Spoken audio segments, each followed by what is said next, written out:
Ok, pessoal, vamos lá então. Eu queria continuar e nós vamos ter que, embora eu nunca ache que a gente... Então vamos lá, pessoal, eu queria pedir a atenção de vocês então um minuto agora. Embora eu nunca ache que essas nossas saídas do assunto sejam ruins, porque afinal... trata-se de compreender o que ele está dizendo, nós temos sempre a preocupação em cumprir o programado, então vamos tentar ser um pouquinho mais objetivo agora. Eu queria perguntar quem é que gostaria de ser o leitor da segunda parte. Tá? Então, André, muito obrigado, está descansada. Quem é que quer ser o leitor da segunda parte da noite? Fábio, muito bem. Tá? Estava combinado já que era você, né? É verdade, eu esqueci. Né? Então vamos lá. Estamos na página 166. 166, tá. As pretensões concorrentes. Aqui, eu preciso explicar o título. Pretensões concorrentes significa gente que pretende alguma coisa, ou seja, candidaturas que estão disputando o mesmo cargo. Então, ele está falando aqui do problema da igualdade e da desigualdade. Então vamos ver agora como é que ele lida com as pretensões concorrentes quando há mais de um querendo candidatando-se para algum determinado cargo, por exemplo. Né? Vamos lá. De fato, tenho as maiores razões para duvidar de que o Estado possa ser feliz sem uma boa disciplina e sem virtude. Portanto, é preciso que os iguais num ponto evitem defender a igualdade em tudo, e reciprocamente que as pessoas superiores em algum gênero não pretendam a superioridade absoluta. Entendendo isso, que coisa extraordinária que é esse comentário, o segredo é preciso que os iguais em alguma coisa, né? Isso, não os que são iguais em coisas genéricas, não pretendam ser iguais em tudo.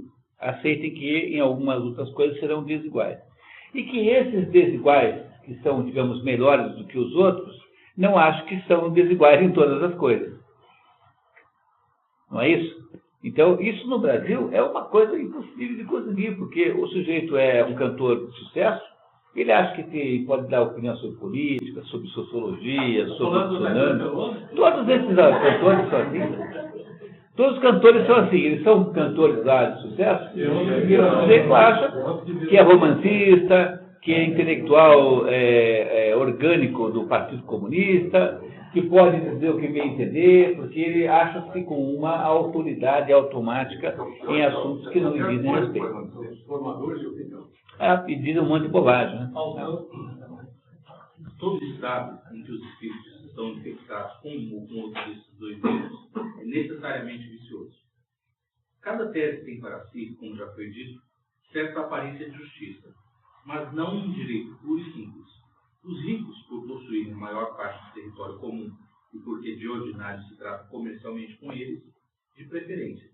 Os homens livres e os nobres, por serem mais próximos e mais afeiçoados ao Estado do que os de condição abjeta, por toda a terra honram-se os nobres de sua região. Além disso, é moralmente certo que os fidalgos só geram fidalgos, e a nobreza é uma virtude inerente ao sangue. Isso aqui, nas outras traduções, está muito relativizado, não está tão peremptório como aqui.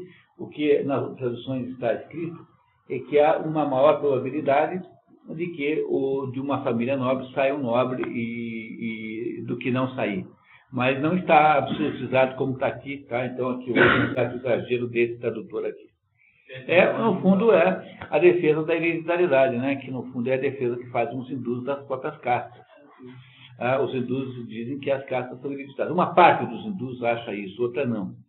Mas há uma boa parte dos analistas vedânticos que vê uma certa hereditariedade mesmo. Então, se você perceber a sua própria família, a sua família tem uma certa índole. Por exemplo, eu, quando analiso a minha família tem uma certa índole muito parecida. E isso é uma confirmação de hereditariedade também. Não é uma hereditariedade física, mas é uma hereditariedade mórfica, né, do campo mórfico do Rupert Sheldrake. Não é física, não é genética, mas é alguma coisa, aquilo que o Zondi chama de inconsciente familiar e que o Rupert Sheldrake chamaria de ressonância familiar. Então, você é assim como é porque os seus antepassados eram como foram. E o nome disso, do ponto de vista oriental, é karma. Karma não é aquilo que você fez na sua vida passada, que você nem sabe se teve outra. Não é? Karma é aquilo que você herdou como índole familiar. Então, se a sua família é composta de ladrões de cavalos, você tem que resolver esse problema. Então, a sua obrigação, dharma, é melhorar o karma da família. Então, se você for um sujeito que faça coisas contrárias a roubar cavalos, não estou falando em roubar automóveis como compensação, mas se você for um sujeito que tente consertar isso de alguma maneira, os seus antepassados, os seus sucessores terão menor chance de terem essa mesma índole. É esse o sentido hereditário que as coisas têm. Não é um sentido genético, mas é um sentido de campo mórfico. Como eu sempre insisto com vocês, né? O sujeito que tem a maior chance de descobrir alguma coisa sobre isso é o Rupert Sheldrake, com essa ideia da ressonância mórfica. Continuamos. Sustentamos igualmente que o mérito tem justos privilégios. A probabilidade, principalmente, é uma virtude social que traz consigo todas as outras. Probidade. Probidade é característica de quem é probo, portanto é confiável e honesto. Por outro lado, a maioria deve sobrepujar a minoria. Se as compararmos, a maioria como um todo será mais poderosa, mais rica e melhor. Suponhamos, pois, todos no mesmo estado. Por um lado, tudo o que houver de homens eminentes, de pessoas ricas e de nobres. Por outro lado, o excedente dos indivíduos que formam a massa ou o simples povo. Sabe-se a quem deve caber o governo? A solução deste problema depende do gênero de constituição que se precisa. Todos os estados diferem entre si pela maneira com que os nobres são distribuídos. Todos os estados diferem entre si pela maneira como os poderes são distribuídos, sendo um dominado pelos ricos, outro pelos homens de mérito eminente e um terceiro por diversas pessoas. E cada um resolverá indubitavelmente o problema de acordo com os seus princípios. Suponhamos, no entanto, um concurso simultâneo de todas essas espécies de gente. Como deveríamos determinar sua posição na sociedade? Se as pessoas de mérito formarem a minoria, que regras se deverá usar na divisão? Será preciso examinar se seu pequeno grupo basta para o governo ou se é grande o bastante para satisfazer a formação de um Estado inteiro? A concorrência dessas diversas pretensões é bastante delicada. O direito baseado na riqueza ou na nobreza é mais do que duvidoso. Se forem razões justas para pleitear a autoridade, será preciso dizer que o mais rico de todos deve levar a melhor contra todos os homens livres que, como ele, aspiram ao governo. Por isso é que tem razão duvidosa, né? Por isso que tem valor duvidoso. A aristocracia apresenta os mesmos inconvenientes. Se houver alguém que ultrapasse os outros em mérito, segue-se que o governo só pertence a ele. O mesmo ocorre com a multidão ou o simples povo. Se for preciso, por mais poderosa do que o punhado de particulares que ela faça a lei, seguir-se-á que se um só homem ou um grupo menos numeroso do que a multidão chegarem a se tornar mais poderosos, terão mais direitos do que ela ao governo. Em tudo isso, não há nenhuma causa justa para dar a alguns o direito de mandar e para impor a outros a obrigação de obedecer. O povo retorquirá aqueles que querem, sob pretexto de superioridade quanto ao mérito ou à opulência, pôr-se à frente do Estado, que a multidão, como é bem possível, reúne em seu seio. Se não, cada um em particular, pelo menos todos juntos, mais mérito e maior riqueza. A mesma resposta servirá antecipadamente para uma outra questão. Pergunta-se, nesse caso, o legislador que sinceramente desejar fazer a melhor Constituição possível deve preferir visar ao interesse das pessoas de bem ou a do povo. Deve-se respeitar a equidade. Ora, a equidade manda que se prefira o interesse do Estado inteiro. Isto é, o interesse comum de todos os cidadãos. O interesse da cidade inteira. Né? Então, o que ele está aqui dizendo é que a ideia da democracia é ser a mais abrangente possível sempre. Mas sozinha não pode ser. Ele está o tempo todo tentando mostrar que não é para oscilar para os dois pontos. Ele é o filósofo da justa medida. Continuamos. De resto, embora, em geral, o cidadão seja aquele que participa da alternância entre governar e ser governado, ele é diferente em cada forma de governo. Na melhor delas, é cidadão aquele que pode governar e que quer ser governado durante toda a sua vida em conformidade com a virtude. Se houvesse um ou mais personagens em número reduzido demais para formar o Estado sozinhos, mas de um mérito maior que qualquer outro, tão grande que nem todos os outros juntos pudessem ser comparados, pela virtude ou pelo talento de governar a ele, se for um só a eles, se forem muitos, seria preciso, por serem superiores a todos os outros membros do Estado, tirá-los da condição de simples cidadãos. Estando tão abaixo dos outros, estariam mal situados para quererem participar de igual forma que eles na distribuição dos cargos públicos. Tal personagem seria como um deus entre os homens. Está falando dos sujeitos que não estão qualificados e, mesmo assim, exigem uma igualdade que não é adequada e nem justa. Muito bem. Então, ele vai explicar isso contando um caso aqui interessante. Ora, só cabe fazer leis entre iguais por nascimento e por talento. Não pode haver tais leis para ele. Ele seria para si mesmo a sua própria lei. Quem quer que tentasse prescrever leis, cairia no ridículo e poderiam responder-lhe como, na fábula de Antístenes, responderam os leões às lebres durante uma Assembleia Geral e, por proposta dos seus oradores, haviam decretado daí em diante todos os animais seriam iguais. As lebres convocaram uma Assembleia Geral na floresta e disseram, vamos parar com esse negócio de animais mais poderosos, outros menos, todo mundo agora é a mesma coisa. Aí o leão levantou e perguntou, essa é uma fábula esse sujeito aí foi quem inventou o cinismo. O cinismo foi uma filosofia iniciada no tempo de Sócrates, que só ficou famosa no tempo de Aristóteles, porque o Diógenes, que era contemporâneo de Aristóteles, foi quem assumiu isso. Só o cinismo achava que a felicidade humana está em você perder o fascínio pelas aparências das coisas. Então, o homem feliz é aquele homem que tem assim uma espécie assim de atitude natural perante as coisas, por isso que chama-se cinismo. Cinismo vem de cachorro, um cachorro não tem fetiches, né? O cachorro não está preocupado em Shakespeare, nem com Chanel número 5. O cachorro está feliz com um osso, né?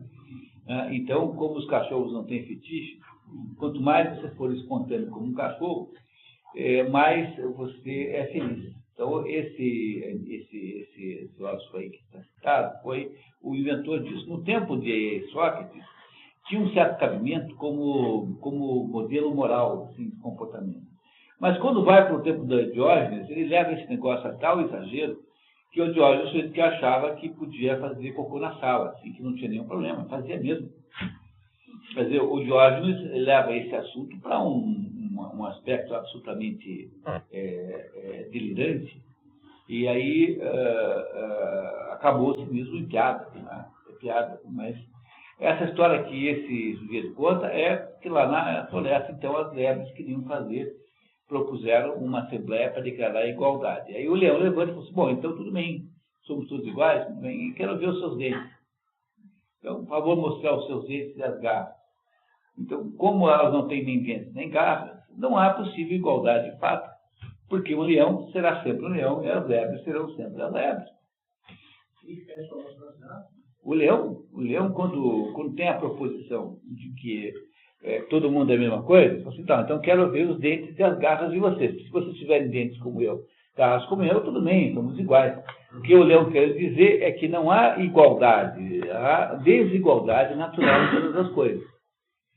A ideia da democracia representativa, essa moderna, todo mundo vale um voto, não pode, o que o senhor está dizendo é que esse processo de incorporação de mais cidadãos não pode pressupor que todo mundo ficou igual em todas as coisas, porque se todo mundo vale um voto na urna, nem todo mundo é chamado na hora que você está doente. Tem que chamar os médicos, e não qualquer um. Né, entendeu? Quase que você vale um voto na eleição, não o habilita a ser médico. É o que o Leão está dizendo para as verbas aqui. Deve ter comido uma meia dúzia depois desse comentário, né? Provavelmente. Né? Provavelmente, tá. A exceção do gênero. Os Estados democráticos ostentam, acima de tudo, a igualdade. Foi este zelo que fez com que imaginassem outra coisa.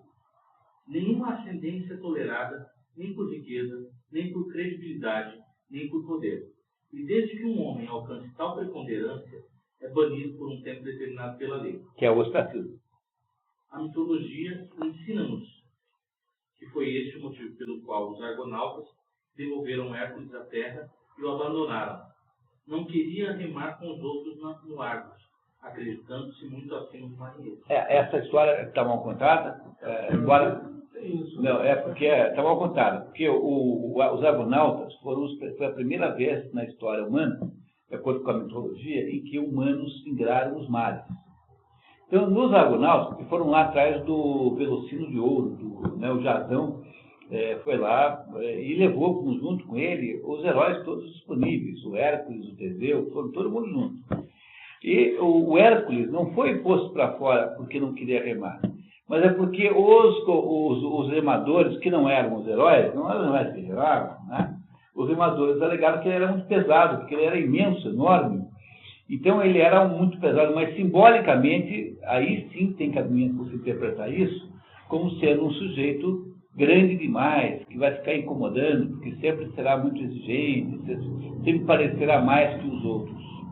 Então essa é a razão pela qual o Hércules é posto para fora, por causa do seu peso físico. Mas aí a interpretação simbólica é de que ele, às vezes é difícil você pegar alguém que é muito superior, porque ele não vai deixar espaço nenhum, é complicado, né? Então, às vezes, é melhor você não levar mesmo.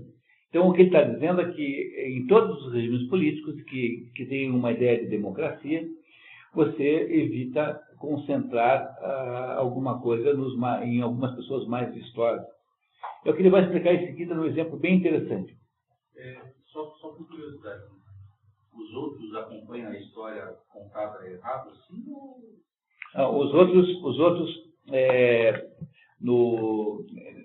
não é que esteja errado, tá? Ele está interpretando a história, tá? Esse aqui está interpretando a história. Então, nos outros casos, há uma interpretação mais próxima daquilo que eu disse. Então, no inglês está bem claramente isso, porque era muito pesado, né? E aqui é fácil de ver, é um minuto. Quem já recupera esse negócio, L3C8, livro 3, capítulo 8. Aqui, ó, tá? Então diz aqui, ó. Há também uma lenda segundo a qual os argonautas deixaram de levar Héracles em sua viagem. Héracles ou Hércules é a mesma coisa, né? Em sua viagem por razões idênticas, pois a Argo, o barco, né, se recusou a levá-lo com os outros expedicionários porque ele era excessivamente pesado.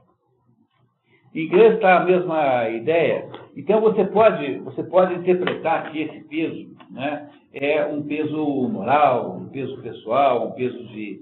Mas a ideia de que ele não queria remar é uma interpretação abusiva, porque ninguém imagina que o Jasão e o Teseu fossem remar o barco. Pois eram todos reis e um remar o barco, desde quando? Né? Não é possível, quer dizer, não está nem na interpretação, né, na tradução Oxford, nem no Mauro da Gama Cury, essa interpretação aqui é abusada, né? Essa interpretação é abusada. Essa tradução aqui é abusada, né? É verdade, né? Convenhamos, né? E entre a primeira edição e a segunda edição, estava vendo aqui, são 15 anos, né? 1991 e 2006. Não. É só pegar aquele mapa da bibliografia crítica. Teve 4 ou 5 edições. Desse aqui da Martim Ponte? Tá aí na bibliografia crítica. Aqui, ó. Primeira edição 91, segunda 98, terceira 2000, quarta 2002 e quinta 2006. Então, são 15 anos. Essa é a primeira e a última? Sim, primeira e última. Não, eu entendi que era a segunda. Dava tempo de consertar. O que aconteceu aqui que pegaram alguém que estava meio desocupado e mandaram fazer. Muito bem, mas aí não está passando nada. É só vocês prestarem atenção que a gente vai consertando. Tem até um certo sentido artesanal na leitura, tem um certo charme. O que confirma, né, o Olavo de Carvalho disse uma vez, né, que o Brasil é o país com uma das piores traduções do mundo. Hoje você não estava ainda, começamos a conversa do dia com essa conclusão. Continuamos. Porque o ostracismo é o hábito que se tinha antigamente de expulsar alguém, banir por um certo tempo ou para sempre. Então você tem que ir embora e ficar 5 anos sem aparecer. Senão você vai ser morto, né? A pena para o respeito à morte, de modo geral. Talvez não haja tanto mal como pretendem os limites da monarquia absoluta no Conselho de Periâmbulo, a Trasíbulo, que lhe enviaram um embaixador para consultá-lo. Nada respondeu ao enviado, mas tendo observado num campo algumas espigas maiores do que as outras, abateu-as para igualar todos os calos. Esse Trasíbulo mandou lá um estafeta lá para pedir um conselho ao outro. Eram 2 tiranos, lá do ano 600, mais ou menos. E o outro lá ouviu lá a pergunta, não tinha resposta, não respondeu nada. Mas tinha um campo de trigo. Ele pegou a espada e cortou todas as espigas que estavam mais altas que as outras, de modo que as espigas ficaram da mesma altura. E o outro levou para o Trasíbulo essa história, e o Trasíbulo entendeu que significava que era para cortar as lideranças que estavam muito salientes, e que isso era a solução para o problema. A pessoa, quantas vezes inocente que não morreu com uma interpretação errada do que o outro queria fazer, não queria fazer nada, só queria chamar bonito, entendeu? Qualquer coisa assim. Com isso, Trasíbulo, sem que o enviado não contasse nada, além do fato cujo motivo ele próprio ignorava, compreendeu que deveria desfazer-se de todos os personagens preeminentes. Há um erro comuníssimo no Brasil. A palavra personagem em português é sempre, em qualquer circunstância, feminina. Não há palavra terminada em agem em português que seja masculina. Todas estão em agem feminino. Viagem, personagem, estalagem, é tudo feminino. Terminou em agem é feminino. Mas por que a gente fala essa bobagem de o personagem? Porque em francês, embora quase todas as palavras terminadas em age sejam também femininas, tem umas 3, 4 exceções, entre elas le personnage. E aí, então, a macacada aqui foi lá e copiou a exceção francesa como se tivesse algum cabimento. Então, por favor, aqui em português, mesmo que seja homem, né, Procópio Ferreira executou muito bem a personagem Antônio. O personagem é sempre feminino, mesmo que seja um homem que esteja referido, porque em português todas as palavras terminadas em agem são femininas, todas. Sem exceção. Não há exceções em português, há exceção só em francês, que é meia dúzia. Le personnage, como é que é? La plage, né?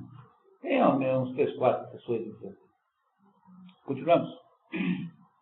Estes recursos não apenas é útil e familiar aos tiranos, como também é comum nas oligarquias e nas democracias. O ostracismo tem por objeto apenas deter e afastar os que se distinguem demais. Os soberanos agem da mesma forma para com os estados ou nações inteiras. Foi assim que agiram os atenienses para com os samos, de Quios e de Lepros. Tão logo puderam, os rebaixaram contra a fé dos tratados. Da mesma forma, o rei da Pérsia humilhou e saqueou os medos, os babilônios e outros insolentes não se cuidaram da sua prosperidade. De certo modo, o problema lá do Iraque é isso também. Quer dizer, o Iraque é o Irã também. De certo modo, a implicância com o Irã e com o Iraque tem esse componente aí de cortar os possíveis contrapostos, né, confrontadores dos Estados Unidos, muito parecido, porque nenhum dos dois representa ou representava nenhum perigo verdadeiro, né? O Iraque, quando foi atacado, era um estado sem exército, completamente indefeso, não tinha força aérea. Foi a vitória mais fácil do mundo contra um exército que não existia. Não tem nenhum método militar dos americanos invadindo o Iraque. E é mais ou menos nesse sentido, de você matar alguém que possa ser insolente com relação a você mesmo.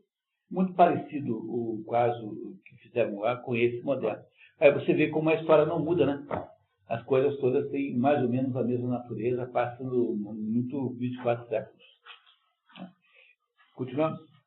É um problema saber se os estados mais bem constituídos podem permitir-se os mesmos remédios, pois nos governos viciosos, em que os potentados só pensam em sua própria utilidade, este é um recurso comum. Ele é também praticado nos que visam ao interesse público, que nisso imitam as outras artes ou ciências. Por mais notável que seja um pé, por sua beleza, um pintor jamais o porá em seu quadro se estiver fora de proporção com os outros membros. Nem o construtor de navios porá em seus estaleiros uma popa ou outra parte grande demais. Nem o corifeu reunirá a seu elenco um ator grande demais ou marcante demais pela beleza de seu canto. Neste ponto, os monarcas podem agir como os outros governos, se disso depender a segurança do Estado e a tranquilidade de seus filhos. Tudo é justo se for para poder produzir a média. Entendendo o que ele está dizendo? Quer dizer, ele está sempre achando que a média é o instrumento essencial da vida moral. Né? É a regra, é a orientação básica de uma vida moral bem-sucedida. Então, dizendo que até é possível você expulsar lá o fulano quando ele está comprometendo a média. Média, quase aqui no conceito de mais do que média, mas de moda, né? Moda, quer dizer, é muito mais a moda do que a média. Você sabe a diferença das duas coisas, né? Média é quando você soma tudo e divide pelo número, e aí você terá o número bem na metade. Tanto é que tinha um desses americanos aí, que uma vez fez uma declaração muito impressionado, assim, puxa vida, eu acabei de descobrir que metade dos alunos nos Estados Unidos estão abaixo da média. Fez essa declaração a sério, assim, preocupadíssimo com isso. Né? Então, toda vez que você faz a média, obrigatoriamente metade vai ficar abaixo da média e metade acima. Agora, moda é outra coisa. Moda é como a moda da roupa. É aquilo que está mais parecendo por aí. Então, a moda, às vezes, é mais importante que a média. São critérios estatísticos diferentes. Né? Então, o que ele está dizendo é que o ostracismo é até legitimado se ele for feito em prol da manutenção da média para evitar os extremos, quer dizer, o desvio para um extremo ou outro. Então, aí você tem direito de mandar embora um sujeito encrenqueiro que vai produzir ou a oligarquia ou vai produzir uma democracia conturbada, entendeu? Ele está dizendo o seguinte, que apesar do ostracismo ser tipicamente um instrumento dos tiranos, e os tiranos usam apenas para se vingar pessoalmente de pessoas, porque o sujeito que não gosta do sujeito, você manda embora. Né? Não é isso? Então, o rei Davi mandou o marido lá de uma certa moça para a guerra com esse objetivo de ficar com a mulher. Então, os tiranos fazem coisas que têm objetivos pessoais, mas há um modo do ostracismo ser legítimo quando ele procura manter a média estável, porque a média é do interesse coletivo. Então, você tem alguém ali cuja ação vai produzir um desvio para uma extremidade, então, até mesmo num governo, digamos, saudável, é justificado o ostracismo. Isso acontece com cientistas. Acontece nas empresas, muitas vezes. Às vezes você tem um gerente que é o equivalente a botar o pitbull no galinheiro, né? Então, o sujeito pode ter lá grandes méritos pessoais, mas ele é destruidor da possibilidade de trabalho coletivo. Então, há gente que está fora mesmo, que tem um poder de desestruturação da organização. Quer dizer, essas pessoas, às vezes, são necessárias, mas às vezes elas são potencialmente destrutivas. Então, é muito comum esse assunto em empresa. Olha, quando o Lee Iacocca foi mandado embora da Ford, o Lee Iacocca foi mandado embora, chegou assim o Henry Ford II para ele e falou assim, sabe por que eu estou mandando você embora? Eu disse, não, é porque eu não gosto de você. Não vou com a sua cara. Ou bem assim. Então, de certo modo, o Lee Iacocca era um sujeito que destoava imensamente do... Veja, quem que era o Henry Ford II? É desses americanos que andam de terno, gravata, e sandália franciscana com meia branca embaixo. O Lee Iacocca, o que era? O Lee Iacocca era um político que vivia lá na Candaia, cantava lá as festas, Né? Então, é muito difícil você conviver numa mesma organização com um dono que é um sujeito austero, tem uma mulher feia que fica o tempo dizendo, né? Look at the red light, look at the red light.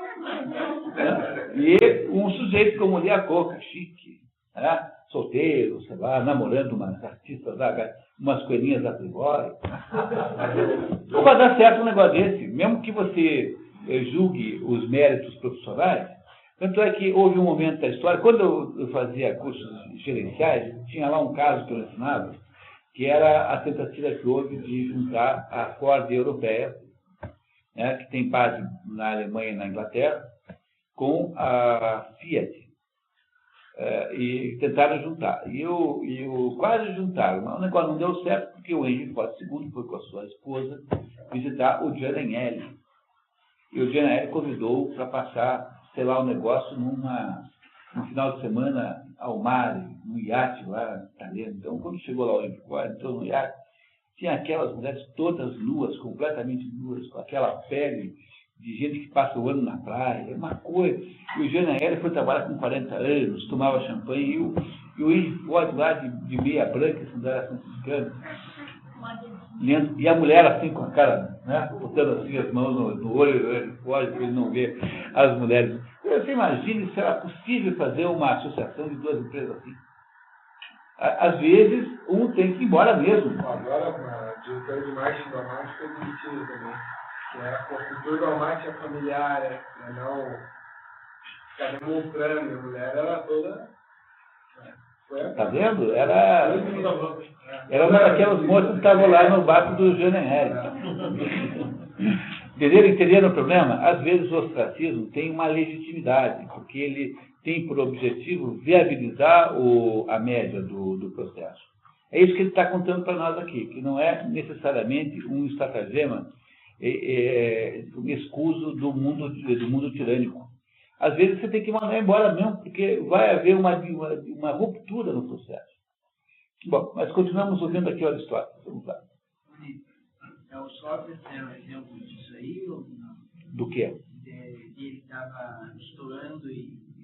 Não, aquele Sócrates é outro caso. O Sócrates era o sujeito que achava que não tinha que necessariamente seguir os mesmos deuses da cidade. Ele achava que um indivíduo, quer ver, é assim, se viesse um marciano aqui e capturasse você, de baixo para Marte, tá? Então, por meio da sua pessoa, os marcianos saberiam tudo sobre todos os seres humanos, porque você, potencialmente, né, você é um microcosmo, um exemplo dos seres humanos em geral. Então você representa toda a humanidade. Mas se os marcianos levassem embora uma cidade inteira, a cidade de Atenas, no tempo de Sócrates, em 399 a.C., os marcianos não saberiam o que é sociedade humana, porque Atenas, em 399 a.C., não representa a sociedade humana. Mas o Sócrates representa, mas também representavam os seus acusadores. Qualquer pessoa do mundo representa a sociedade humana inteira. Então há uma tensão. Entenderam? Há uma tensão, novamente, aqui. Lembra que sempre acaba em tensão. A tensão é que, embora o Sócrates represente uma individualidade que é que de fato pensa, existe e faz homenagens aos deuses, ele pertence a uma sociedade da qual ele não pode expressar. Então, o fato de que ele está, ao mesmo tempo, subordinado à verdade da sua própria consciência e, ao mesmo tempo, subordinado às regras da cidade, gera uma tensão que é insolúvel, como todas as outras. Ao mesmo tempo que Sócrates está subordinado a uma coisa, ele está subordinado a outra. E não pode despertar nenhuma das duas. É dessa tensão que nasce a filosofia. Porque quando você é capaz de sacrificar a sua vida em função dessa tensão, então é possível nascer uma independência da consciência, que é a essência da filosofia. Então, no caso de Sócrates, é completamente diferente a situação. Ah, por isso tem um ditado que diz que aqueles que se adequam são os que sobrevivem. E os que destoam demais, eles realmente incomodam. Então... Sócrates não sobreviveu pessoalmente, mas 2.400 anos depois nós estamos falando dele.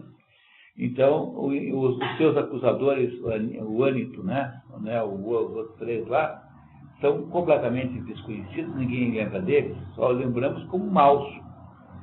Então no fundo, tem que ver qual é a amplitude que você quer dar a essa interpretação. Essa é uma visão evolucionista e darwinista, né? Quer dizer, a visão darwinista evolucionista é uma visão eugênica, em última análise. Né? Eugênica, para não falar eugênica, pode ter algum eugênico vai ficar chateado, eugenística, no sentido de que ela pressupõe que o ser humano tenha uma incapacidade de conviver com a atenção. Porque, às vezes, a atenção continua... Ela não serve para explicar nada no ser humano. Ela serve para explicar aí determinados animais, né? Por exemplo, você tem lá na Inglaterra, aumentou a poluição, só sobreviveram aquelas borboletas que têm as asas escuras, porque elas se escondem na poluição. E as que não, são mortas. Então, tem aí algum cabimento nisso? Tem. Mas a experiência humana não se explica por esse critério. Né? O critério adaptativo é um critério com restrição, porque ele vale para algumas situações, para outras não vale. Então, é isso. Então, de certa forma, o valor da humanidade está todo em ser capaz de contradizer e contrapor.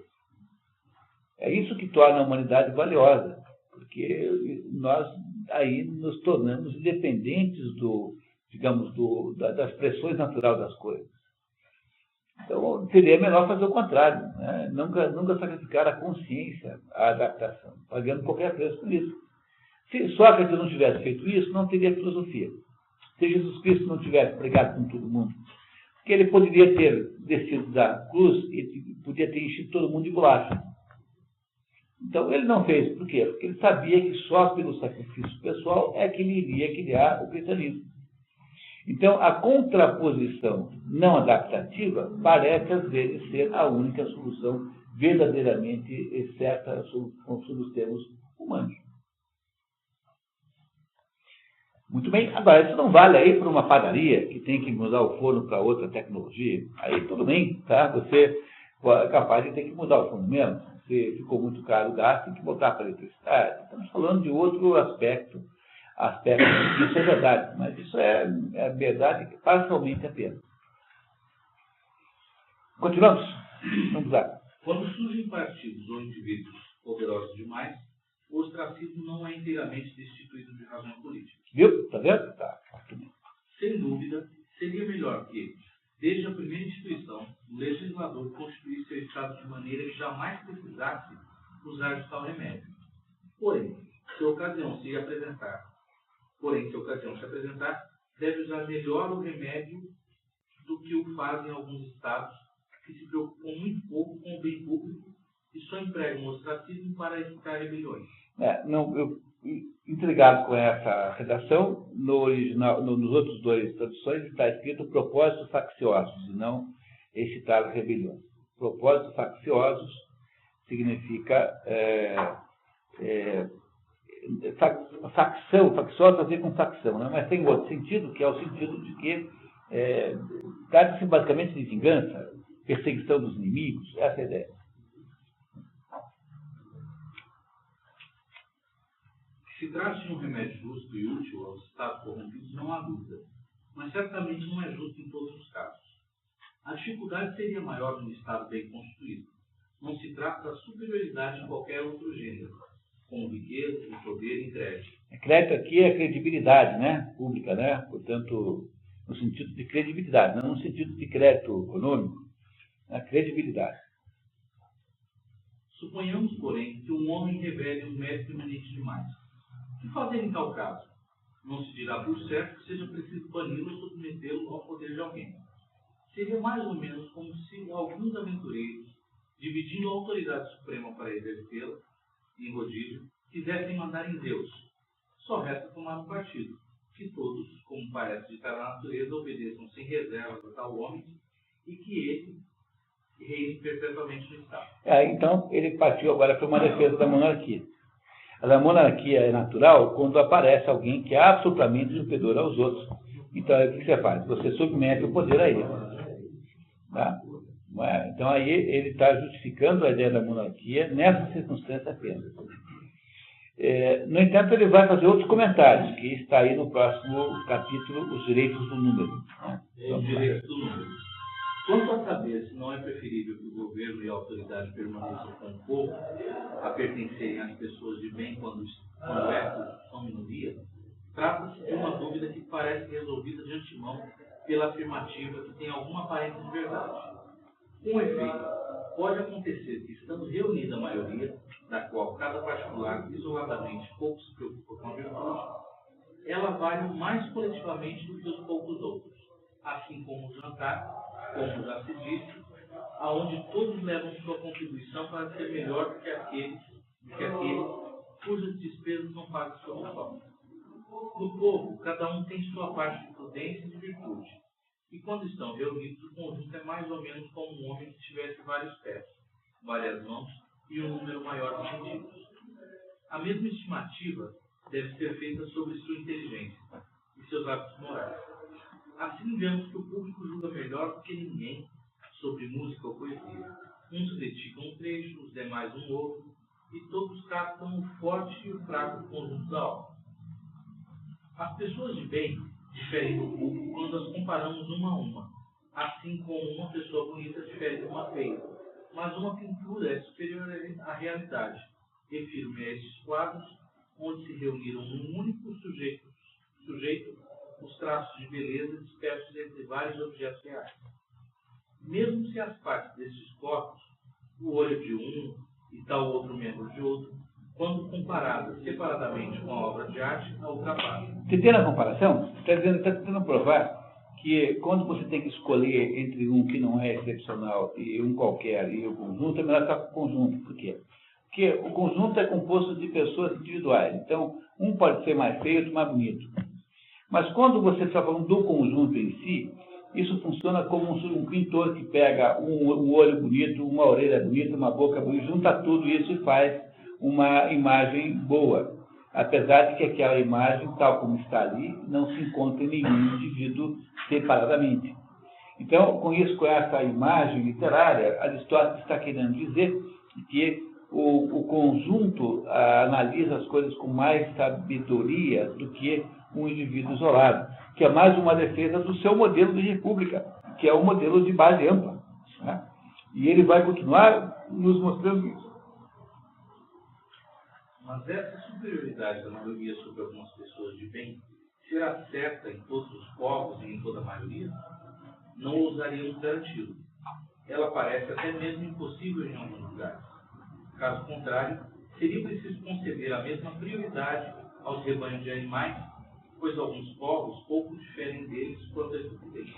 Então, o que ele acabou de dizer da preferência do grupo não deve ser transformado numa obediência cega à massa, porque senão vira o rebanho mandando no pastor. Então ele vai agora fazer uma restrição dizendo que também não pode deixar ir tanto para baixo. Então ele está o tempo todo, como vocês já notaram nessa altura, está o tempo todo fazendo esse jogo. Quando ele começa a ver que o negócio vai para baixo, ele volta, né? Porque ele está o tempo todo tentando ficar na linha 13. E essa linha 13 é a linha mediana entre uma não excessiva democracia e uma não excessiva oligarquia. Tá? Vamos ver como é que ele continua. Em compensação a outras nações em que o que acabamos de dizer pode ser perfeitamente verdadeiro. É com essa distinção que se deve resolver a questão levantada. Determinar-se-á por seu intermédio o que se deve deixar em poder dos homens livres da maioria dos cidadãos, tais como os que não têm nem fortuna nem prestígio. Por um lado, confiar-lhes os cargos mais importantes não é seguro, por causa de sua corrupção e de sua ignorância, que fariam com que cometessem grandes injustiças e graves erros. Por outro lado, privá-los de toda participação seria perigoso, pois onde se encontram muitos pobres e pessoas excluídas, também se encontram necessariamente outros tantos inimigos do Estado. Portanto, resta que eles sejam admitidos na deliberação e no julgamento. Entenderam esse parágrafo? O parágrafo é a tentativa de fazer o governo não deixar a multidão fora, mas também não dá a ela poder excessivo que você vai gerar oligarquia. Então, o tempo todo ele está tentando encontrar um jeito de achar a linha 13, né? de formalizar a linha 13. É por isso que Solon É um legislador democracia, né? E alguns outros legisladores lhe concedem as eleições e a censura dos magistrados, sem contudo tolerar que exerçam sozinhos alguma função pública. Embora cada um em particular não tenha condições de julgar, reunidos eles têm bom senso suficiente e, juntamente com as pessoas de melhor nível, podem ser de alguma utilidade. Assim como alimentos grosseiros misturados com outros mais finos, alimentam melhor o corpo do que uma pequena quantidade de pratos delicados. É feijoada com foie gras, entendeu? Porque você, foie gras, come um pouquinho, se você misturar com feijoada, você acaba fazendo funcionar, entendeu? Feijoada, o método do Aristóteles é feijoada com foie gras. É exatamente isso. Não estou fazendo uma figura que é o que ele está propondo, na verdade, é isso. Tem que ter a feijoada e o foie gras juntos, senão não dá certo. Só a feijoada não funciona, só o foie gras não dá. Então tem que ter os dois. Esse é o modelo político da República Democrática, que é o item 13, que daquele esquema que vocês têm aí.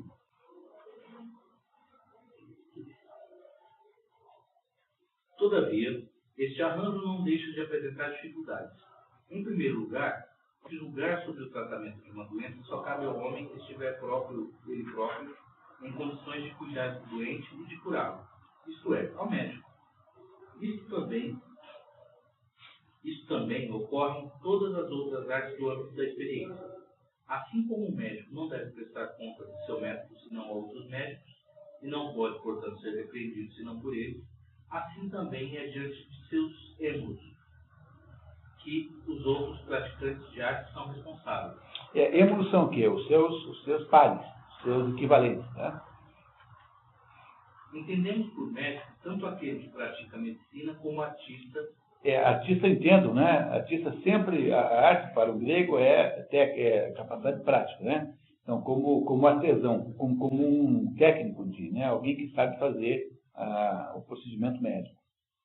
Como aquele que ordena. E aqui é um erro de tradução, aquele que ordena é aquele que é mestre, quer dizer, aquele que está acima do médico normal, aquele que dá aulas, né? E não aquele que ordena, porque estava aqui mestre e acharam que tinha a ver com mandar dar ordens. Né? O mestre é aquele que sabe mais e que é, portanto, professor dos outros, é a referência e tal. Então, um é aquele que é o sujeito que executa a prática médica, assim, grande brilho, primeiro. O segundo é aquele que executa com enorme distinção, que é o mestre. Como aquele que é mestre e aquele que adquiriu conhecimentos na arte, tais como se encontram em todos os demais. E o outro é o que sabe que tem conhecimentos, mas não pratica. Digamos, é um médico não praticante. Então, esses são os três tipos de médico que ele diz que podem criticar outro médico. Não é isso? Então ele vai dizer assim, então o problema que eu estou tentando resolver é isso. Como é que eu posso dar para leigos a capacidade de julgar um erro médico, por exemplo? Então ele não pode fazer isso. Então há um certo momento em que apenas uma pessoa com uma certa especialidade, portanto com uma desigualdade, pode ser chamada a opinar. No entanto, tem o ponto de vista do paciente, que é aquele que, sem saber nada de medicina, sofre os efeitos da ação do médico. E esse é também para ser levado em conta. Portanto, aí também é uma tensão entre a tensão que há entre essas duas coisas. Então, tem o arquiteto desenhando a casa e o sujeito que não sabe desenhar a casa, mas que usa a casa. Então, esses dois têm opiniões diferentes e igualmente importantes sobre a casa. O usuário e o que faz, que é o que ele está nos mostrando, que há mais uma tensão aí que tem que ser resolvida nessa história de misturar democracia com oligarquia. Vamos ver como é que ele explica isso. Estes últimos não são menos competentes para julgar do que os outros. O mesmo deve ser dito a respeito das eleições.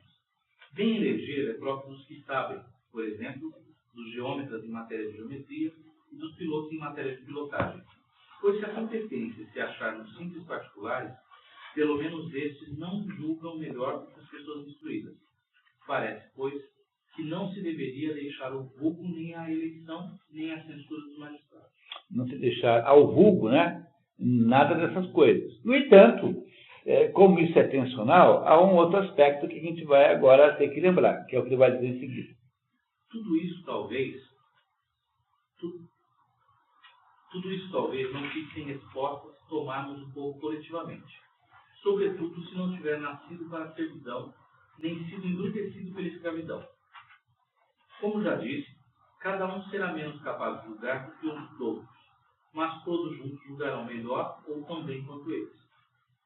Há muitas coisas em que o artista não é o único nem o maior conhecedor. Artista que sempre perceba, né, no sentido de artesão, né, o que faz a parte prática, né, o artífice.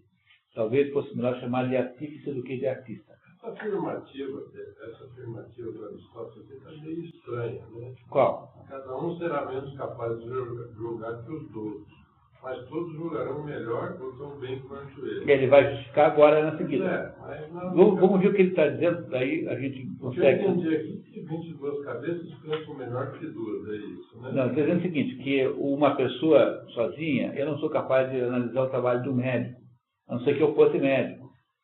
Mas quando você está falando do conjunto, em determinadas circunstâncias, o conjunto tem, porque o conjunto incorpora diversas visões e componentes, pode ter a mesma capacidade de julgar uma coisa que um especialista. É o que ele vai explicar em seguida, vai ficar mais claro. Outros serão igualmente competentes em exercerem a mesma arte. Por exemplo, quanto a uma casa, não cabe ao arquiteto saber como ela deve ser, mas sim a quem a usa, ou o seu intendente. Da mesma forma, o piloto julga melhor sobre o leme do que o carpinteiro, e o dono da casa ou o organizador de banquete do que o cozinheiro. Essa comparação basta para resolver a questão. Quer dizer, é possível que pessoas que não são da corporação dos cozinheiros tenham alguma coisa a dizer sobre a qualidade da comida. Isso nem sempre é possível em todos os assuntos, mas em muitos assuntos é verdade. Então, com isso ele está dizendo para você não desprestigiar o julgamento popular das coisas. Porque, embora o sujeito que fez a lei não seja advogado, não seja especialista em lei, ele sofre os efeitos da lei. Então, o conjunto deve ter uma visão que ajuda a entender a qualidade daquilo que foi feito. Levantei a questão só por um fato, né? Um dos maiores erros da história foi uma decisão coletiva, né? Perguntaram, vocês preferem Cristo ou preferem Barrabás? O povo... Mas isso, quer dizer, não se está garantido, não se está garantido a qualidade, né? Veja, mas a decisão individual também foi ruim. Depois desse trecho aqui que eu percebi que você refere à qualidade da coisa. E não a decisão. Mas veja, no caso da decisão individual, aí no caso de Jesus Cristo, as decisões individuais também eram igualmente ruins. Não é isso? Também eram ruins. Então, não se trata aqui de... O que ele está querendo dizer é o seguinte: quando você cria um sistema republicano como esse que ele imagina, que é um sistema que fica meio termo entre o poder do povo e o poder da elite, você tem que resolver esses problemas todos que nascem dessa contradição, porque isso é tensional. Essa situação que ele está achando que é melhor é tipicamente tensional, porque o povo quer os efeitos, mas não sabe fazer, não entende. Se você deixar todo o poder para quem entende, eles tomam o poder e não dão bola para o povo. Então, esse troço do meio tem que fechar de algum jeito. O que ele está expondo é a dimensão tensional da solução mista que ele encontrou. Porque a solução que ele está usando é uma solução mista, e ele está tentando ver como é que sai dessa. Então, ele está aqui filosofando sobre os problemas tensionais que nascem disso. Então, nem sempre aplica-se esse critério, mas às vezes é assim mesmo. Às vezes, sobre um mesmo assunto, pode haver duas opiniões igualmente valiosas e igualmente legítimas. Então, a opinião dos arquitetos sobre minha casa é uma. É a opinião, aquela história da publicidade, né? Há uma regra no mercado de publicidade que é assim: as agências que ganham muitos prêmios perdem os clientes, porque o publicitário que está fazendo filme para ganhar prêmio no campeonato lá de Cannes, né? Ele não faz filmes que vendem. Então, às vezes, aquele sujeito que faz um filmão assim, tipo, aparece assim lá uma fulana, assim, os meus cabelos, a minha voz continua a mesma, mas os meus cabelos. E, às vezes, uma propaganda grosseira e ridícula tem um poder de venda gigantesco. Então, há uma tensão natural, né, entre a opinião do anunciante, que quer ver o seu dinheiro de volta, e a opinião de um jurado em Cannes, que está julgando a propaganda não pelos seus aspectos objetivos, mas pela sua aparência. Então, o publicitário que fica muito exibido e quer ser diretor de cinema, de modo geral, perde o emprego. Essa é uma regra geral no mundo da publicidade.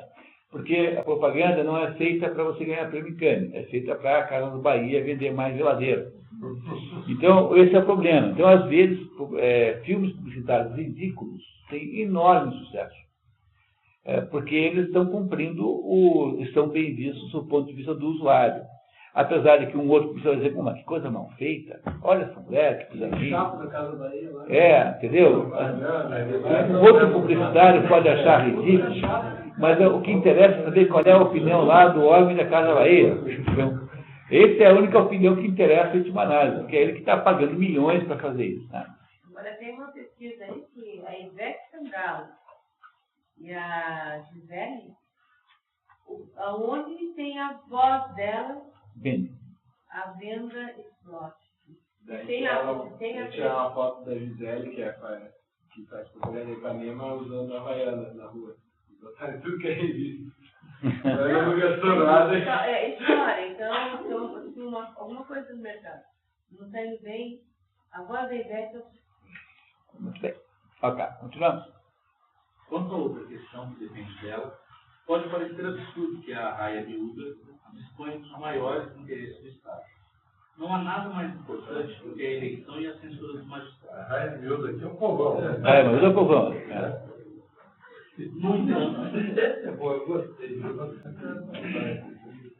No entanto, em certas repúblicas elas são entregues ao povo. A Assembleia Popular é a senhora de tudo.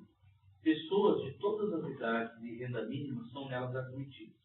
Deliberam e julgam, enquanto que todos os outros cargos, tais como a intendência do Tesouro Público e o comando do Exército, são entregues apenas aos que têm grande renda. Entendeu? Como medida precatória. Então, esse já é um sistema misto. Há muitas possibilidades de misturar. Que ele acha que tem que fazer alguma coisa no meio. Tá? Não esquecer nunca isso. Esta dúvida resolve-se da mesma forma. E as coisas foram assim ordenadas, provavelmente com razão. Quem então faz a lei não é nem tal juiz, nem tal conselheiro, nem tal assistente ou membro da Assembleia, mas sim o tribunal, o conselho, o povo, do qual cada um deles é apenas uma parte. Qualquer que seja a sua dignidade e cuja renda é, no conjunto, maior do que a de qualquer dos particulares ou do pequeno número de altos funcionários, portanto, em nosso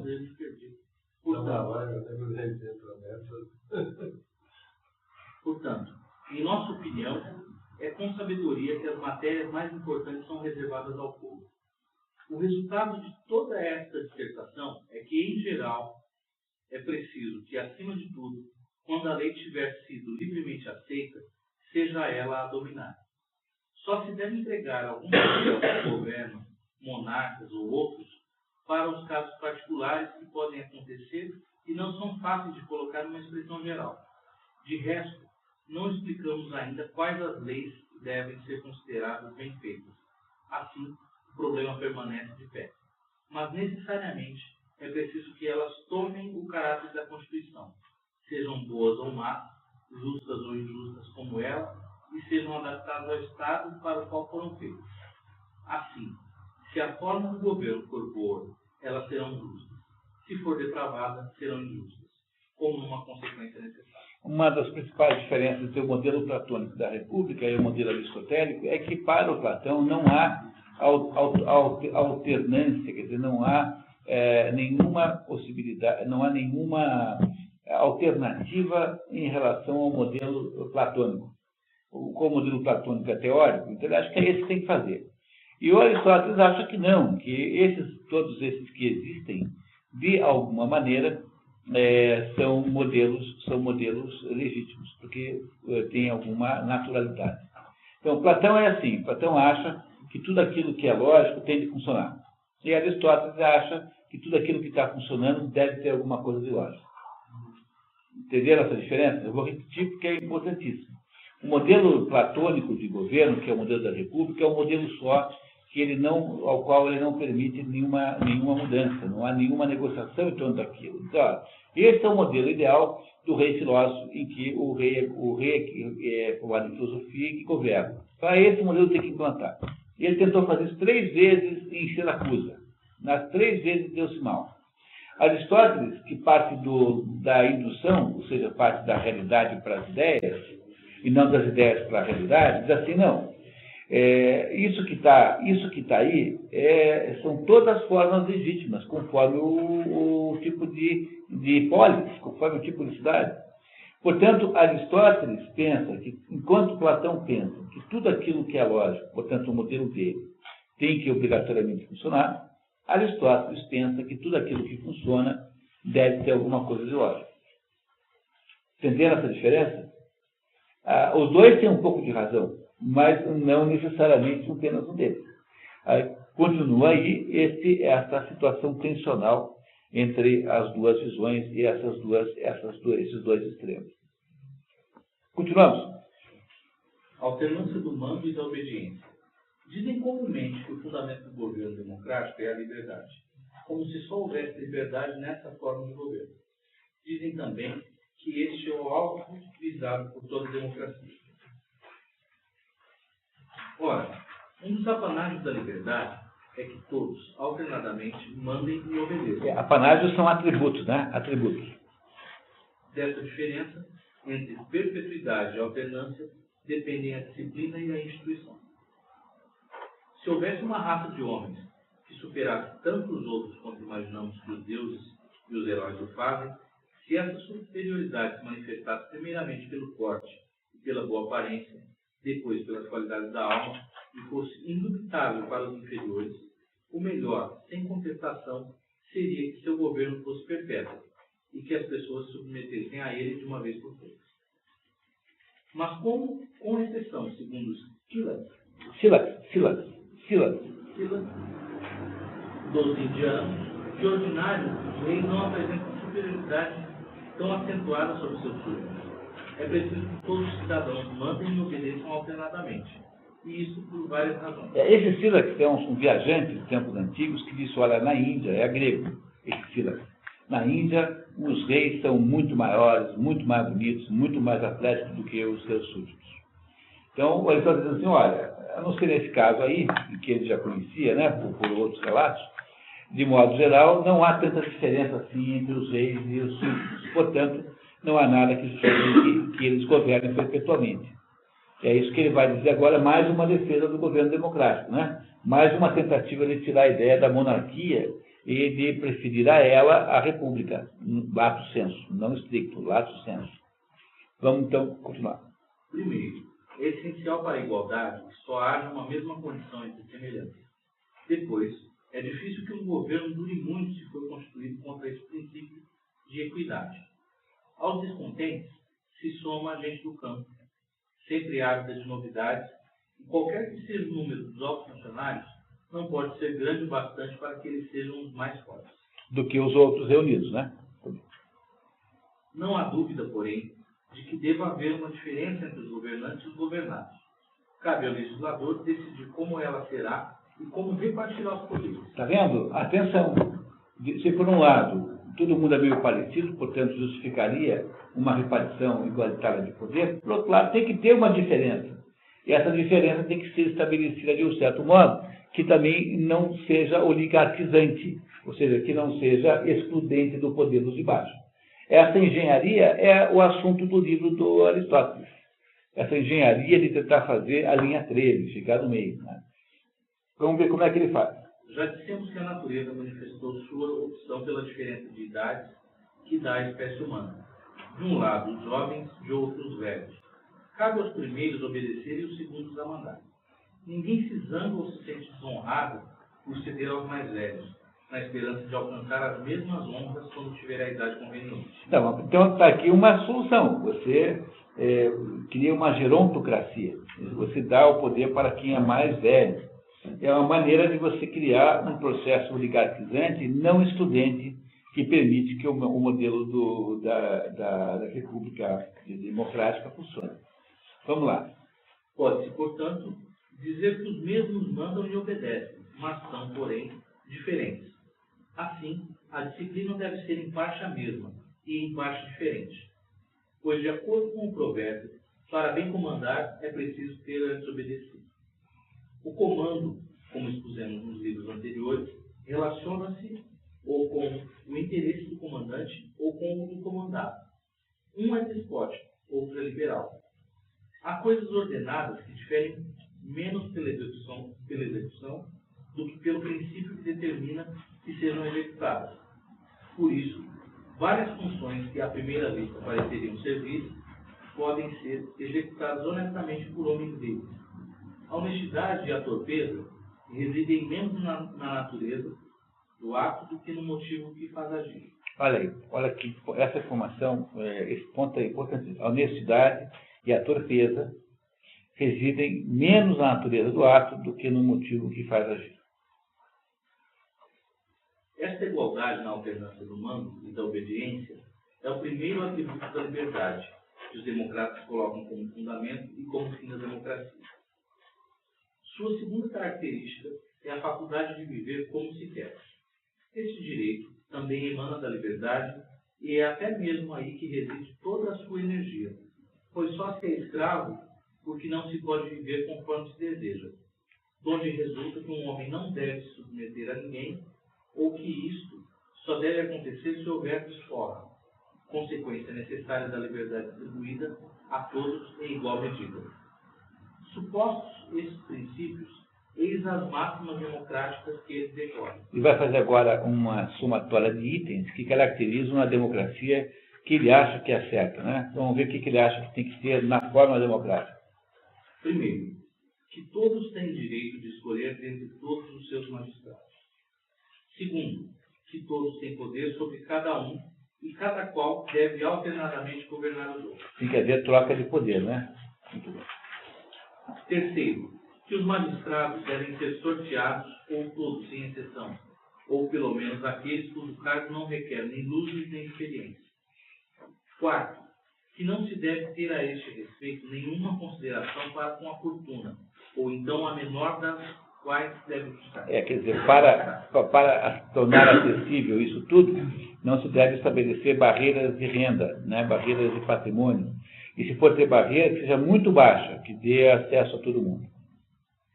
Quinto, que a mesma magistratura não deve ser conferida mais de uma vez à mesma pessoa, ou pelo menos que isso aconteça raramente e para pouquíssimos cargos, a não ser os militares.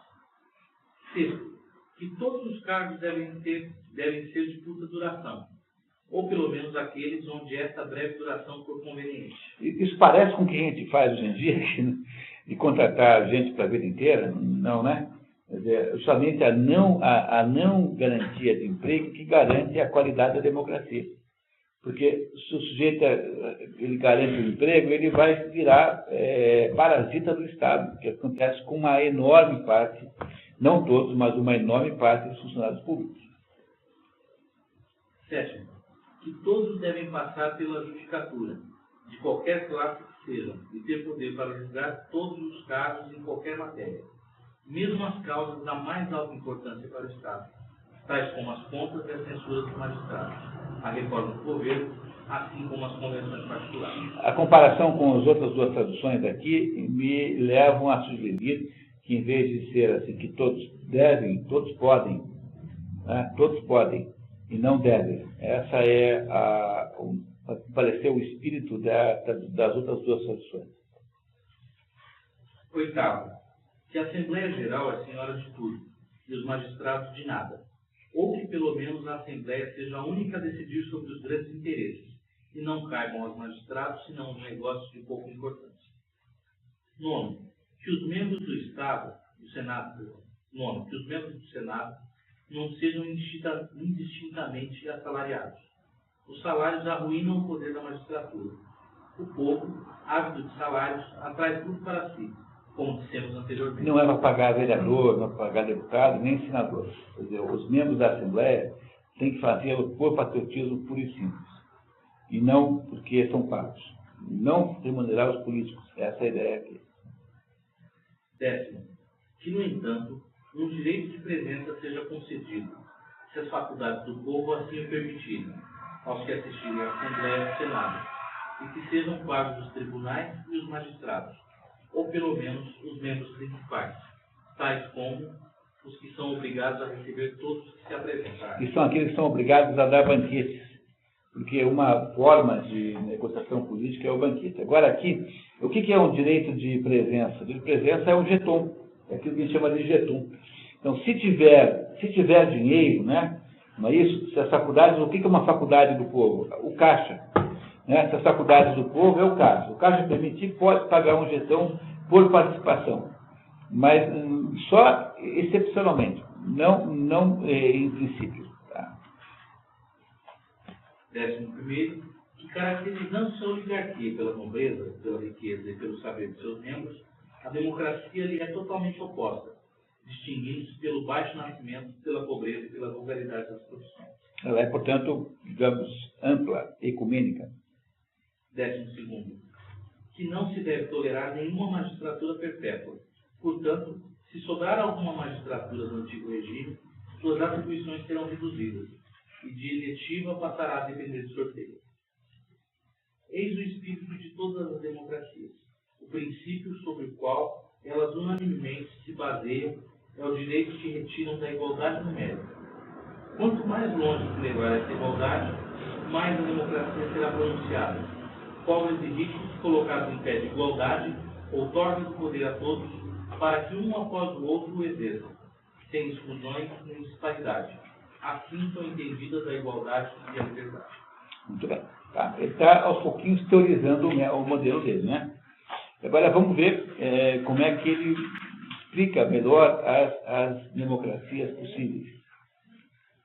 Apreciação dos diversos tipos de democracia.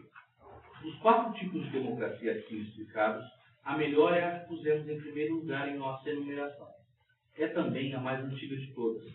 Tem a mesma posição que seu povo entre os povos, entre os outros povos. Nós não vimos os 4 tipos porque na reorganização do texto, né, esses 4 tipos ficaram lá no outro canto. Tá? Só entender que houve esse descolamento sequencial. Sem contestação, o melhor povo é o que se ocupa da agricultura. Existe, pois, disposição natural para a democracia em todos os lugares em que o povo tira sua subsistência da agricultura ou da criação de gado. Exatamente por terem poucas riquezas, essas pessoas são muito laboriosas e não realizam com frequência assembleias nacionais. Não tendo numerosos domésticos, fazem elas próprias seu trabalho e não desejam o que pertence a outro. Consideram mais agradável trabalhar do que permanecer sentadas, de braços cruzados, a deliberar sobre o governo ou gerir magistraturas. A menos que haja muito que ganhar neste trabalho, pois a maioria prefere o lucro à honra. A prova de sua despreocupação quando não se desperta de sua cupidez é que suportaram muito bem seus antigos déspotas e ainda hoje se acostumam com a oligarquia quando os deixam trabalhar e não tiram seus pertences. Então, eles logo alcançam a riqueza, ou pelo menos a abastança. A abastança aqui está sendo usado no sentido de suficiente riqueza. Né? Então, abastança é menos que riqueza. Suficiência. Esse é o sentido da palavra abastança aqui. Não sei se é legítimo, viu? Mas é o sentido que Aristóteles quis dar ao texto. Repararam, ele diz que o melhor jeito de fazer democracia é com a população rural, porque ela está preocupada em trabalhar e não fica polemizando em torno de bobagem, não está de olho no erário público, tem uma atitude de concentração na sua vida antes de se concentrar em assuntos políticos. Estão dispersos, portanto não estão muito juntos, não fazem sedições e nem conspirações. Vai continuar explicando para nós. Se tiverem além disso alguma ambição, ela é mais do que satisfeita pelo direito do voto que lhes dão nas eleições e na auditoria das contas. E mesmo que nem todos tivessem direito de assistir a elas, mas apenas de ser voz deliberativa nas assembleias primárias. Com efeito, é preciso considerar isto como uma das formas de governo democrático. Era essa que havia em Mantinéia. Portanto, importa ao primeiro tipo de democracia, e esse sempre foi um dos seus costumes, reservar a universalidade dos cidadãos às eleições e a censura dos magistrados, assim como a justiça. Não se confiam os mais altos cargos, senão aos mais ricos. Os segundos, aos que o são bastante. Ou então não se confia nenhum cargo através desse tipo de consideração, mas apenas aos que se mostram capazes. Um Estado só pode ser bem governado quando é dessa maneira, pois os cargos sempre serão preenchidos pelas pessoas mais honestas, de acordo com o povo, que não inveja aqueles que estimam. Esta Constituição deixará contentes os homens de bem e os nobres. Por um lado, terão a vantagem de não serem governados por pessoas baixas. Por outro lado, quando chegar a sua vez, tomarão mais cuidado para governar equitativamente, pois terão contas a prestar a outras pessoas que os julgarão. Pois é bom depender de alguém e não ter toda a liberdade para fazer o que se quer. Essa liberdade, indefinida, é uma má garantia contra o fundo de maldade que todo homem traz consigo ao nascer. Resulta necessariamente dessa precaução a maior vantagem para todo Estado, que é ser governado por pessoas de bem que a responsabilidade torna, por assim dizer, impecáveis, e isso sem ameaçar a superioridade do povo. É evidente que a melhor de todas as democracias é a que é assim constituída. Por quê? Porque nela o povo tem sua importância. Então, percebendo? Ele está construindo um modelo. Como é que faz para fazer esse sistema do meio? Então, que é um balanço, uma sintonia fina entre um controle, de alguma maneira, dos melhores, né? que não transforme aquilo numa demagogia, e uma representatividade suficiente para que não haja rebelião embaixo. Continua o Aristóteles tentando fazer o modelo. Pois não. Quando eu digo que essa liberdade definida é uma má garantia contra o fundo de maldade que todo homem traz consigo ao nascer. A potência do mal. Tá? Os seres humanos, eu não chamei atenção, devia ter chamado. Essa é a definição do pecado original. De certa maneira é. Essa é uma informação muito importante. Tem a tendência para o bem? Não, mas isso não tem tendência para o bem. Não é que tem tendência para o bem. O homem faz coisas para o bem, julgando que são as melhores. Mas o homem tem dentro das suas potências uma potência do mal. E essa potência do mal como o Alexandre muito bem disse, no cristianismo é explicada pelo pecado original, que é uma constatação disso, né? Porque a primeira coisa que nós fazemos é desrespeitar a única regra que tinha. Então, a única regra que tinha no paraíso é fazer o que quiser, menos comer aquele fruto. Então, o homem tem inatamente uma potência para o mal. Então, essa é a potência para o mal que você tem que coibir, criando, então, alguma espécie de limitação à liberdade humana, que é o que ele acha que tem nesse sistema que ele está propondo. Né? É uma potência para o mal que você deixa livre quando é o caso de um monarca onipotente. Então, você faz o que bem entender. Ora, num governo democrático, não, porque a lei impede, porque você presta contas à Assembleia, né, ao Senado, e assim por diante. É isso que ele vê como vantagem em relação aos governos autoritários. Querem consolidar e propagar este regime agrícola? Dentre as excelentes que existiam antigamente entre os vários povos, vamos sobretudo as que não permitiam a ninguém possuir terras ou acima de certa quantidade, ou a uma distância grande demais da cidade onde se mora. Em vários estados era proibido alienar a herança paterna. Uma lei de Oxílios, cujo efeito é aproximadamente o mesmo, proibia que se hipotecasse parte dela aos credores. Podemos justificá-la por um texto dos Afitianos, que vem bem a propósito. Esse povo, embora numeroso, possuía um território bastante pequeno. Todos eram lavradores, mas nos registros do censo não constava a totalidade de suas propriedades. Dividiam-nas em certo número de partes disponíveis, para que os pobres pudessem adquiri-las em quantidade suficiente para ultrapassar até mesmo os ricos. Então, o que ele está dizendo é que, em muitos lugares, há esforços legislativos para manter, para preservar essa democracia agrícola que parece ser a melhor na visão de Aristóteles. E como é que você faz isso? Você tem que impedir que haja concentração da terra, que haja imigração, ou seja, porque o mal todo, vocês não sabem ainda, o mal todo está no sujeito que mora na cidade e fica lá desocupado arrumando encrenca. Então, para impedir que isso aconteça, você tem que manter o modelo agrícola. Por exemplo, na Caxemira, as propriedades são pequenas. E as propriedades pequenas, ou melhor, elas são pequenas e estão no limite da viabilidade econômica. Por exemplo, no Paraná tem propriedades agrícolas, em média, de 35 hectares. 35 hectares é uma chácara, não é nada. Então, no Paraná, você não consegue dividir mais a propriedade, em média, porque uma propriedade abaixo de um certo tamanho não é mais viável economicamente. Quer dizer, o produto agrícola não é capaz de viabilizar a vida de um cidadão. Então, na Caxemira, para tentar impedir isso, eles têm o seguinte costume. Quando um pai tem 5 filhos, então, em vez de dividir a terra por 5, o que mataria os 5 de fome, ele divide com um só. Mas quem? Com um herdeiro, um neto. E esse neto tem que ser filho de qualquer um deles.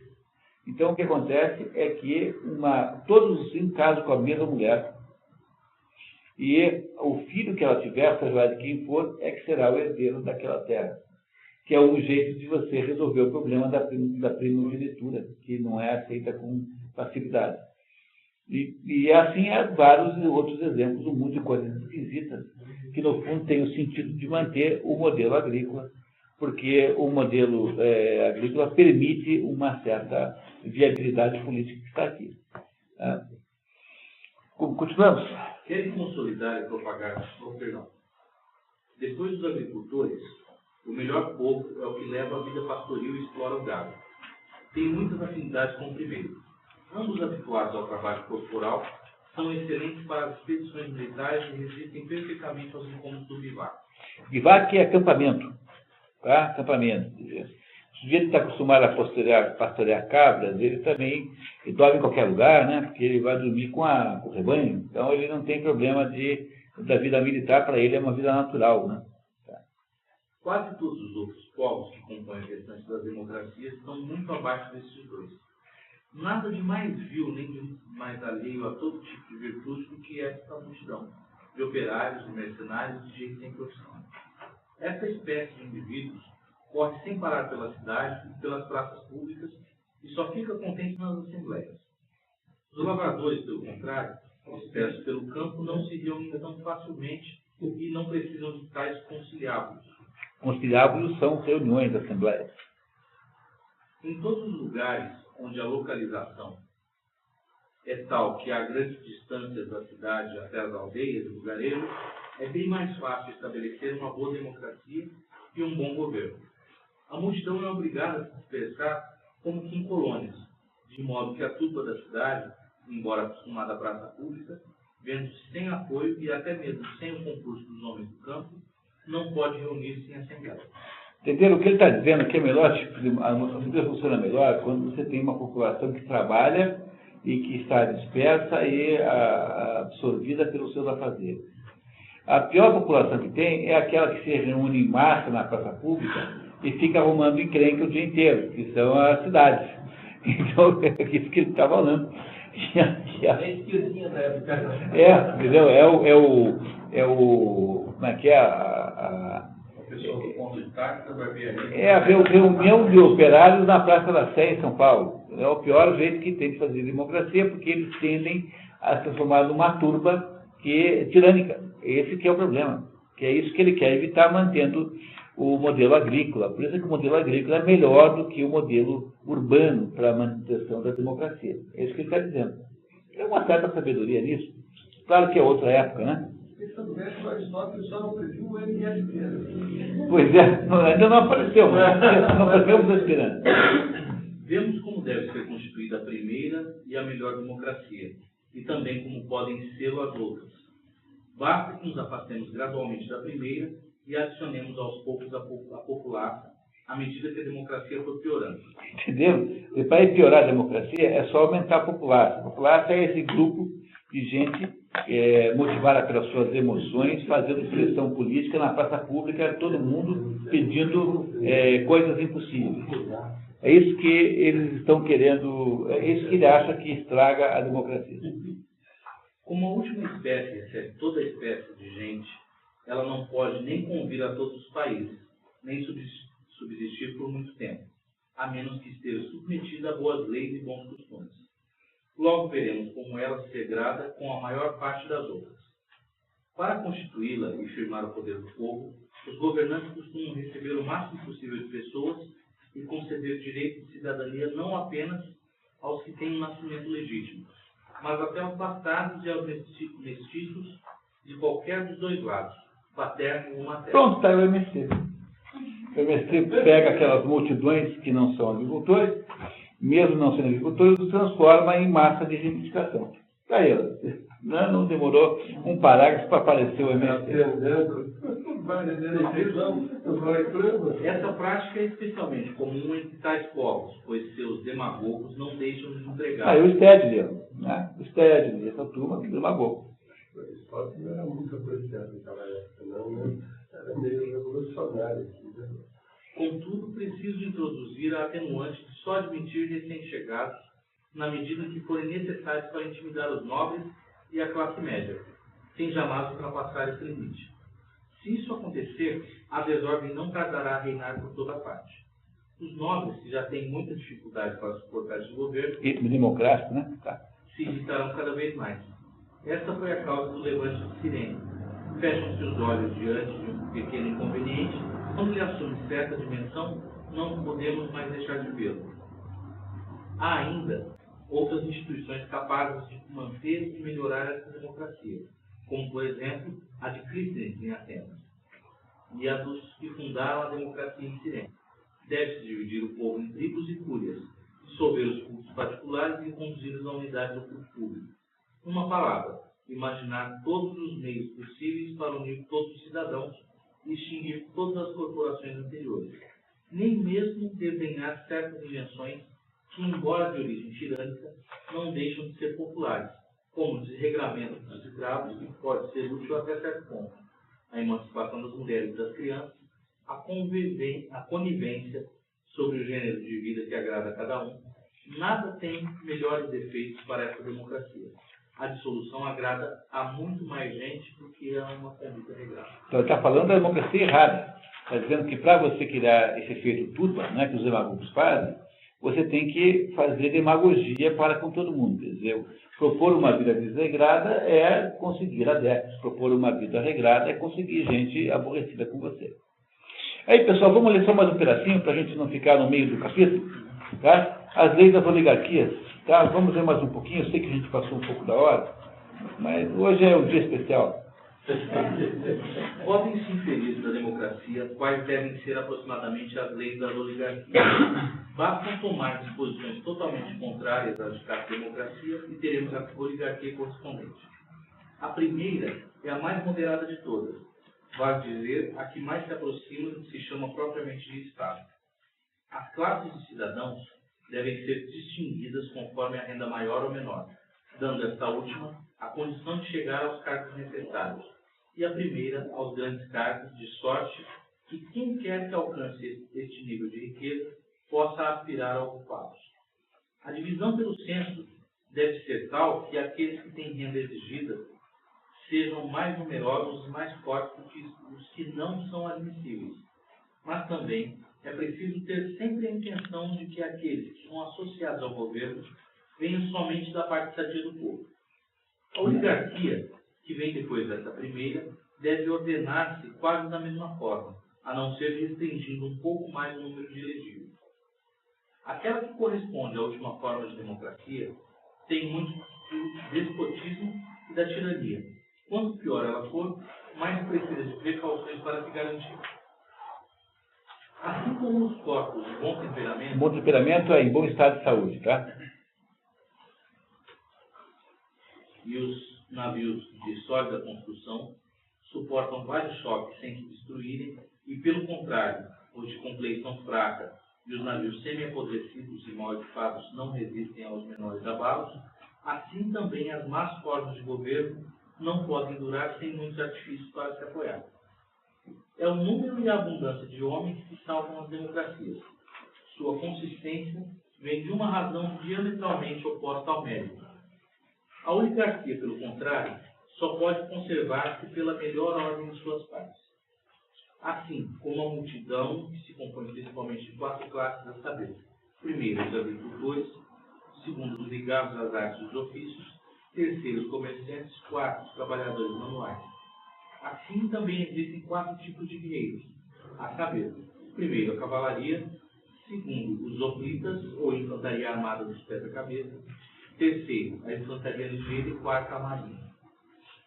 Os lugares mais propícios à primeira espécie de oligarquia são os chamados hipazinos, isto é, próprios por suas campinas, a criação de cavalos. Esses lugares são propícios à oligarquia mais poderosa. Seus habitantes são protegidos e conservados pela cavalaria. Ora, só a classe opulenta pode ter armas. Mas hoje em dia também. Quando o lugar só oferece homens e armas, a segunda oligarquia convém mais. A armadura completa necessária à grande infantaria só pode ser fornecida pelos ricos e ultrapassa os recursos dos pobres. É a arraia muda que compõe a infantaria ligeira e os marinheiros. Em toda parte onde abunda essa turba, há perigo de democracia para os ricos. Perigo de democracia para os ricos, quer dizer, perigo que essa gente imponha-se e os obrigue a desmontar as oligarquias. Se acontece alguma divisão, os combates de ordinário terminam desfavoravelmente para eles. Para os ricos. Para sanar este inconveniente, é preciso contar com hábeis generais que misturem a cavalaria e a infantaria pesada em número suficiente dessa tropa ligeira. Assim apoiada, ela combate com maior desenvoltura. Porém, criar uma força dessa espécie vinda do seio do povo é armar-se contra si mesmo e trabalhar para a sua própria destruição. Está falando sobre o que um oligocrata não deve fazer se ele pretende permanecer oligocrata, quer dizer, não criar uma multidão de pessoas armadas com as facilidades que tem de recrutamento, que você não tem que ter uma armadura, basta uma espada. Então, ele está querendo dizer isso, tá? Que para as oligarquias é preciso tomar cuidado aí do modo como o exército é organizado. Ágil e alerta, ela facilmente domina a cavalaria e a infantaria pesada. Portanto, distinguindo as idades, é preciso encarregar os velhos de fazer com que seus filhos pratiquem os exercícios ligeiros e, ao sair da juventude, tomem os melhores desses alunos para colocá-los à frente dos outros. Quanto ao restante do povo, será admitido, como já se disse, no controle dos negócios públicos, quando atingir a taxa do censo exigido, ou como entre os tebanos, depois que se tiver abstido das profissões mecânicas durante um número restrito de anos, ou como em Marcélia, quando, tendo passado pela censura, tiver sido considerado digno do título de cidadãos e das funções cívicas. Devem-se impor as grandes dignidades pesados encargos, para que o povo renuncie a eles de boa vontade, e os deixe aos ricos, como se assim lhe pagassem os juros. Está ensinando os oligocratas a como é que continua oligocrata. Quer dizer, para ser juiz tem que pagar $20 mil. Então aí o povo nunca pode ser, tá? Entendeu? Isso que ele está dizendo. Ele está aqui ensinando, né, a bandidagem ou bandido. Porque ele acha que em determinadas circunstâncias as oligarquias são naturais, porque aquele povo gosta disso. Então ele está aqui discutindo como é que você mantém uma oligarquia. Com efeito, os ricos, ao assumir o exercício, oferecerão pomposos sacrifícios, mandarão construir salas, banquetes e outros edifícios destinados ao público, para que o povo, convidado a esses banquetes, encantado com a magnificência dos edifícios e outras decorações, veja com prazer o governo perpetuar-se. Por seu lado, os ricos encontrarão nisso a vantagem de despesas honradas por monumentos. Não é isso o que hoje fazem os grandes de nossas oligarquias. Procuram nas dignidades, pelo contrário, não menos o lucro do que a honra. Dir-se-ia que são menos oligarquias do que democracias em transformação. E esse último parágrafo é intrigantíssimo. Porque o que será que ele está falando, né? Está dizendo o seguinte, olha, os oligarcas, quando querem continuar sendo oligarcas, o que fazem? Eles criam a barreira econômica. Para poder ter tais e tais cargos públicos, tem que pagar X, Y, Z. Mas, diz assim ele no último parágrafo, não é isso que o pessoal está fazendo hoje. De modo que as oligarquias presentes hoje são democracias em transformação. estão evoluindo não para para cima, né, do 13 para o alto, mas estão cada vez chegando mais no centro. A razão pela qual ele escreve isso vai continuar sendo um mistério, provavelmente está querendo influenciar alguém, né? Talvez até mesmo quem governasse Atenas naquele momento, que podia até estar presente na aula. Né? Quem pode julgar? Isso não saberemos no dia em que esses médiums aí, que escrevem livros espíritas, pararem de fazer romancezinhos cretinos e que vão lá perguntar para Aristóteles o que ele achava, saberemos. Então, vamos torcer para o Brasil da Gaspareta, em vez de psicografar a imbecilidade, que ela peça para o Aristóteles terminar para nós a poética. Fazer um favor. É isso, pessoal. Amanhã temos um pátio local, vamos aí andar mais aí na direção, então, de um ramo final do nosso política do Aristóteles. É isso? Ele é o resultado do campeonato. É o quê? Quem vai ganhar a Copa, resultado do campeonato brasileiro. Quem vai fazer isso? Um monte de técnicos. Tá certo. É. Ok? Então tá bom. Até amanhã, né?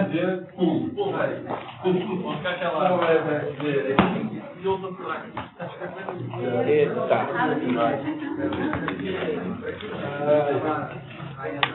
Passei um pouquinho dourado hoje, né? É normal. Isso aí faz parte, né? Faz parte.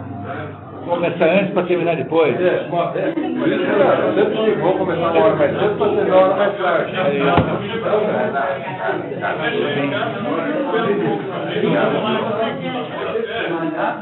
Aí,